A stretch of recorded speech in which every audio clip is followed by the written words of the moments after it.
പൊളിറ്റിക്സിലെ കാഴ്ചപ്പാട് നേരത്തെ പറഞ്ഞ പ്രാക്ടിക്കലിനേക്കാൾ കൂടുതൽ പ്രാക്ടിക്കലായിരുന്നു. കാരണം ഇന്നിപ്പം DMK ഒരു ഐഡിയോളജിക്കലി BJP എതിർക്കുന്നുണ്ട്. പക്ഷെ ഇതേ DMK ഏറ്റവും അധികം കൂടെ നിന്നത് BJPയുടെ കൂടെയാണ് കേന്ദ്രത്തിൽ, അല്ലെ?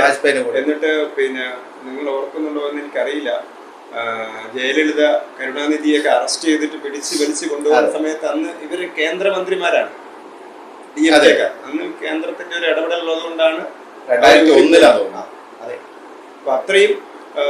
അതേ സമയത്ത് AIDMKയും BJPയുടെ കൂടെ നിന്നിട്ട് ജയലളിത കൂടെ നിന്നിട്ടുണ്ട്. അപ്പം ഇവർക്കൊന്നും തന്നെ BJP-ആയിട്ട് സഖ്യം ചെയ്യുന്നതിന് ഒരു ആശയപരമായ ഒരു പ്രശ്നം ഉണ്ടായിരുന്നില്ല എന്നുള്ളതാണ്. അപ്പൊ നമ്മൾ അങ്ങനത്തെ ഒരു ഐഡിയോളജിക്കൽ ഒരു അകലത്തിന്റെ ഒരു വിഷയം അവിടെ ഉദിക്കുന്നത്. അത് ശരിയാണ്. പക്ഷേ നിലവില് തമിഴ്നാട്ടിലൊരു വലിയ വിഭാഗം വരുന്ന ആളുകൾ, ചെറുപ്പക്കാർ, അവരൊരു ലക്ഷ്യം മുൻനിർത്തി വോട്ട് ചെയ്യുന്ന ആളുകളാണ്. പണ്ടത്തെ പോലെ അന്ധമായുള്ള രാഷ്ട്രീയ ഒരു വിധേയത്വം അവർക്കില്ല.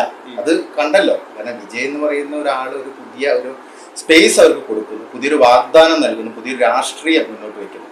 അപ്പം അവരെ സംബന്ധിച്ച് 40 വയസ്സിന് താഴെയുള്ള ഒരു ജനവിഭാഗം എന്ന് പറഞ്ഞാൽ ഏതാണ്ട് 50% തമിഴ്നാട്ടിലെ ജനസംഖ്യയിലുണ്ട്. അപ്പം അവർ കൃത്യമായി തന്നെ ആ ഒരു മാറ്റത്തിന് വേണ്ടി വോട്ട് ചെയ്യുന്നുണ്ട്. പക്ഷെ ആ ഒരു അന്തരീക്ഷം ഉണ്ടാക്കാം, അതായത് DMK വിരുദ്ധ AIDMK വിരുദ്ധ ദ്രാവിഡ രാഷ്ട്രീയ പാർട്ടികൾ, പരമ്പരാഗത ദ്രാവിഡ രാഷ്ട്രീയ പാർട്ടികൾക്ക് വിരുദ്ധമായുള്ള അന്തരീക്ഷം ഉണ്ടാക്കുന്നതിൽ നിർണായക പങ്ക് വഹിച്ച വ്യക്തിയാണ് അണ്ണാമലൈ.